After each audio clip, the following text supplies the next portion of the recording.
You have made a grave accusation, Miss Bertrand. President Donald Trump's voice cut through the tense silence of the White House briefing room, his tone dangerously calm. He locked eyes with the CNN correspondent in the front row. Now, in front of the world, you will answer for it. The air crackled, the cameras focused, and Natasha Bertrand's smug confidence began to waver, realizing she had walked into a trap from which there was no escape. The day began like any other in the nation's bustling capital, with a war of words. The White House press secretary stood at the podium, a sheaf of papers in hand, ready to deliver the administration's daily message. But Natasha Bertrand of CNN had other plans. She wasn't there for the message. She was there to make the message. The moment the floor was open to questions, her hand shot up, a predator sensing an opening. Ma'am, Natasha began, her voice dripping with a practiced, feigned respect that barely masked her contempt. My network has obtained information from multiple high-level intelligence sources that the president's new trade agreement with the nation of Alaria is, in fact, a complete sham. A murmur rippled through the press corps. The press secretary's smile tightened. That is a significant and baseless accusation, Natasha. The Alarian deal is a landmark achievement that will create thousands of American jobs. Natasha smirked, leaning into the microphone as if sharing a grand secret. Is it? Because my sources, who are deeply embedded in the diplomatic and intelligence communities, describe it as a Trojan horse. A deal designed not to create jobs, but to funnel money directly to shell corporations owned by allies of the president. Are you denying that specific, high-value mineral rights were signed over for pennies on the dollar in a backroom annex to the deal? The attack was precise, filled with just enough jargon to sound credible. It was a missile launched directly at the president's integrity. The press secretary fought back, her words firm but defensive. I am denying your entire premise, which is built on anonymous whispers and a clear political agenda. The deal is transparent, and the full text has been made available. But the damage was done. Natasha's words were already a headline. CNN reports Trump's sham deal enriches allies. The chyron was probably already being typed. For the next 10 minutes, she dominated the briefing, interrupting, challenging, and framing every denial as further proof of a cover-up. Her report, a toxic cocktail of innuendo and anonymous sourcing, went viral. The narrative was set. President Trump, the corrupt leader, had been caught red-handed. By lunchtime, the story was the only thing on the airwaves.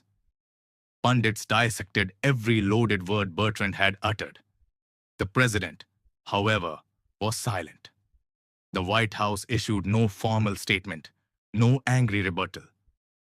To Natasha Bertrand and her colleagues, the silence was telling. It was the silence of guilt.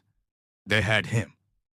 Then at 2 p.m., an alert flashed across every reporter's phone. The President of the United States will hold a press conference in the briefing room at 3 p.m. A jolt of electricity shot through the Washington press corps.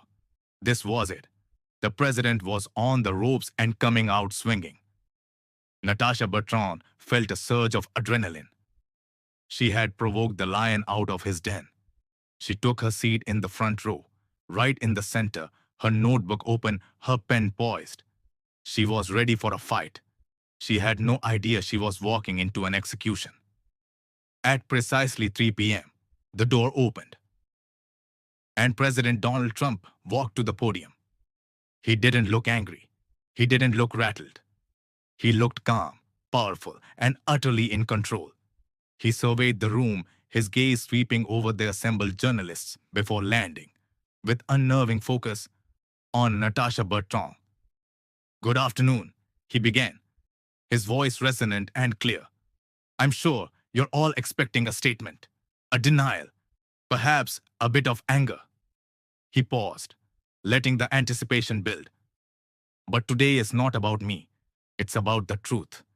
And it's about a very dangerous lie that was told from this very room this morning. He looked directly at Natasha. Miss Bertrand, please stand up. Startled, she hesitated for a second before rising, a flicker of uncertainty in her eyes.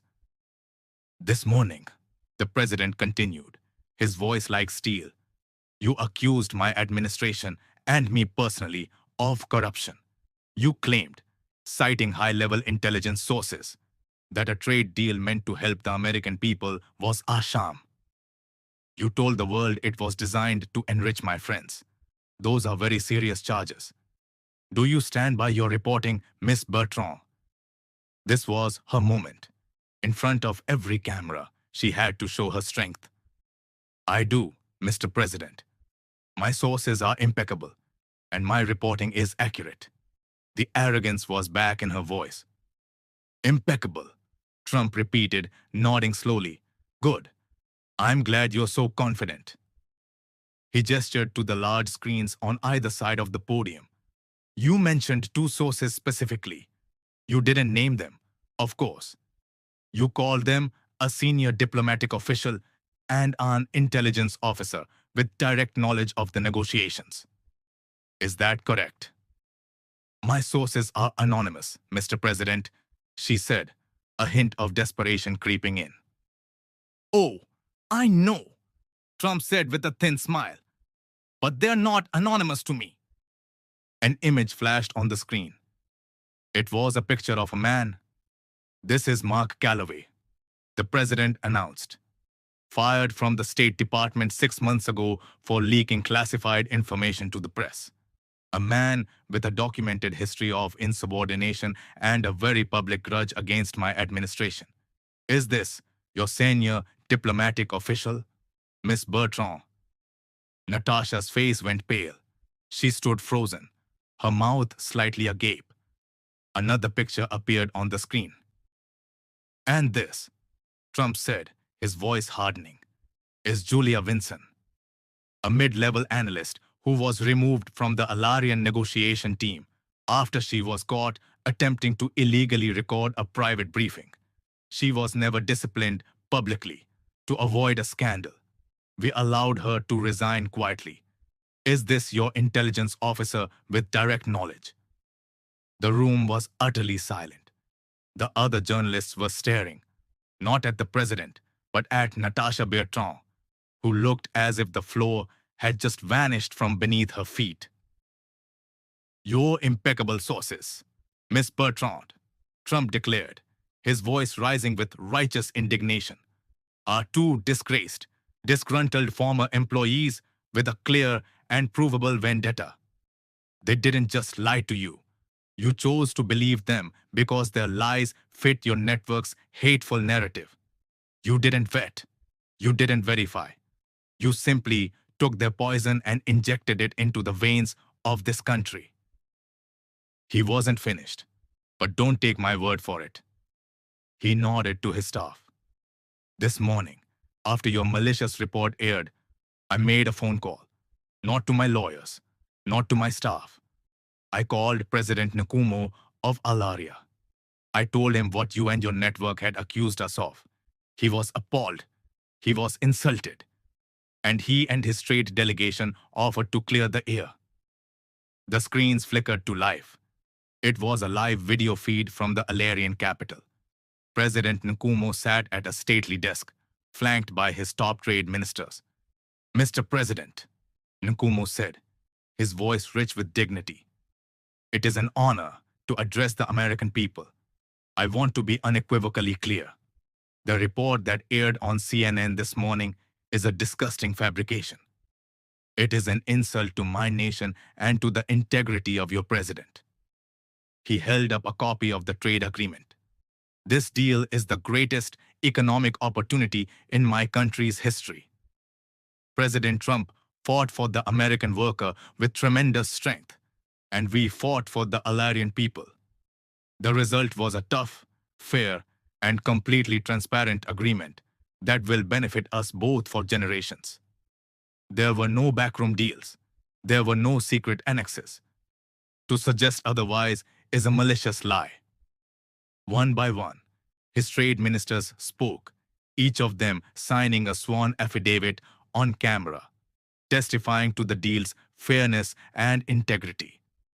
They praised the president's negotiating skill and his commitment to a mutually beneficial partnership. The narrative hadn't just collapsed around Natasha Bertrand. It had been nuked from orbit. She slowly sank back into her chair, her face a mask of humiliation. The cameras of her colleagues were now all trained on her, capturing her professional demise in real time. President Trump let the video play out, letting the truth wash over the room. When it was over, he returned to the podium. "Any questions?" he asked, looking directly at a shell-shocked Natasha. She couldn't speak. Then he delivered the final, devastating blow, a masterstroke of strategic genius. "You know," he said, a genuine smile finally gracing his lips. "The sad thing is, while Miss Bertrand and her network were busy trying to tear down a good deal for our country, I was on the phone with President Nkumo, making it even better. As a gesture of goodwill, and to show the world that we will not be divided by lies, Alaria has agreed to an additional clause. They will be funding a new vocational training program right here in the United States for 10,000 American workers to ensure they have the skills for the new jobs this deal creates. I negotiated it this morning."